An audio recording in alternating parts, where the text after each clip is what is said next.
Hello, everyone. This is Jesus here from Hotline Labs, and today we're going to get familiar with the MailerLite platform. I'm going to guide you through all the tabs that you have there, how to get your API keys, how to get to the documentation, which is really important.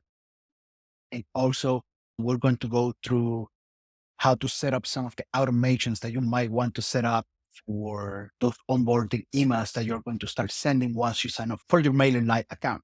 Now, before we get to that, down in the description below, I have my affiliate link for MailerLite. I'm not saying you have to use my affiliate link. What I'm going to say is that please consider it. I'm doing this completely free, even though I'm going to release a template and a plugin. You don't have to buy them. I will put out most of the information here completely free, but I would really appreciate if you consider using my affiliate link. If not, hey, no big deal. That's okay. You can still get all the content completely free from YouTube, Twitter.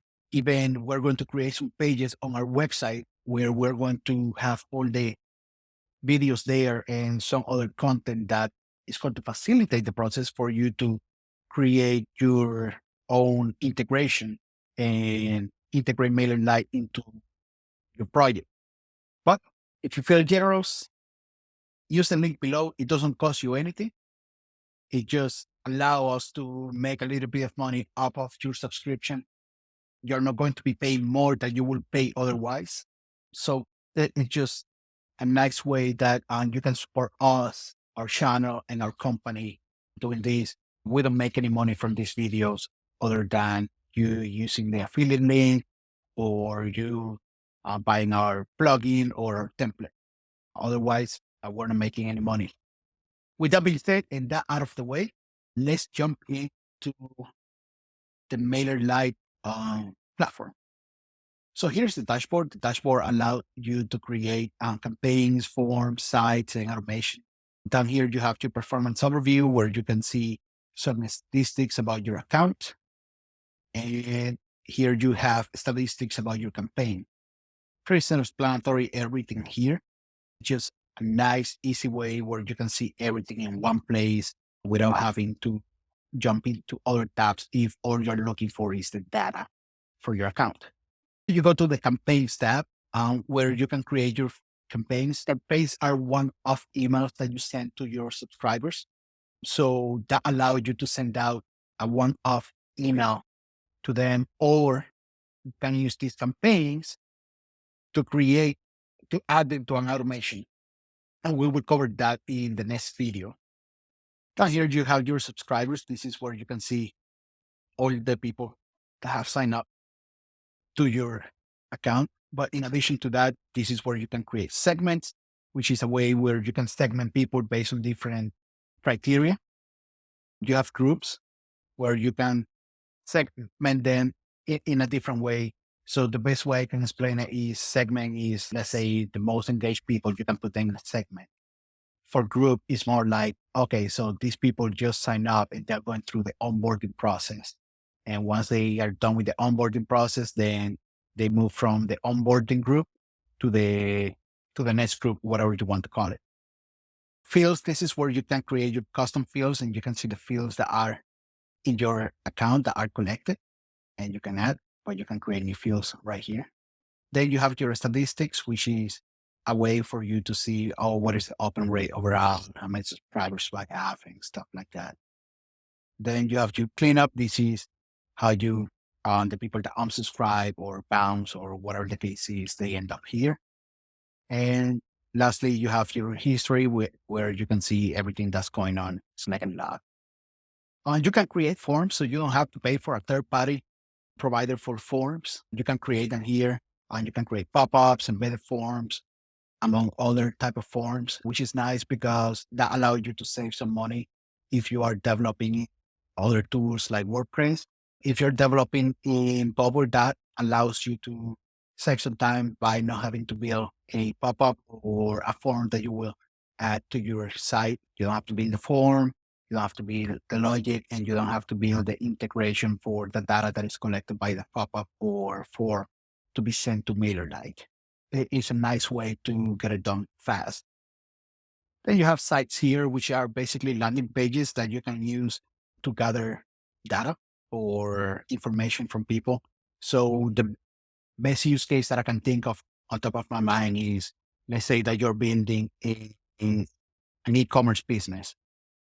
Then you can use the landing page to build a wait list for people to use so they can sign up before you launch. So that way you have an email list that you can use. Then down here you have automations. This is where you can create your flow. So the onboarding flow or the nurturing flow or whatever the case is, and you can build it here. So basically you can build like, okay, so when somebody subscribes, they get this email. Then after 3 days, they're going to get this second email. After 2 days, they are going to get this other email. But if they click on this link, they're going to get this email. If they didn't click, they're going to get this other email. So it allows you to get to the level of granularity a little bit easier. Then you have your account settings, just like any other software application, where you can change all your information. You can add the domains that can send emails from, link tracking, and everything else. And something I forgot to mention is that you have other tabs here that allow you to set up different settings for different purposes. And next one is going to be the integrations tab. This tab is where you're going to get your API key. So right here you have API. When you click on it, you can generate a new token, and that token you can use it for your integration. So it would go right here. With that being said, and there's other information down here. Also, when you create groups, this is where you get your group ID. And we are going to create some groups in the next video as well. There are some native integrations, so you can integrate with BigCommerce, Zapier, and Canva, among other software. There's not one for Bubble. There are some Bubble plugins, but they're quite limited. What we're building is much bigger than what is available in the market right now. MailerLite have over 42 endpoints in their API. We are looking to integrate majority of them. So we're looking at about 30 to 35. Next one, you have the file manager. This is where all the images that you upload are going to end up there. Also upload images that you can use later in different campaigns. And lastly, templates. You can create templates that you can reuse throughout all your campaigns that you send out to your subscribers. That's it for now. I would really appreciate if you're watching on Twitter, please follow me. Consider on liking and leaving a comment that allowed me to reach more people. If you're watching on YouTube, please subscribe and like this video. Again, that allowed me to rank a little bit better on YouTube. I really appreciate you taking your time and watching this. If you have any questions, leave them down in the comments. I'm producing about 15 to 20 videos in this series. So I will definitely want to address those questions or those issues that you want me to cover. Again, thank you for watching, and I hope you have a great rest of your day.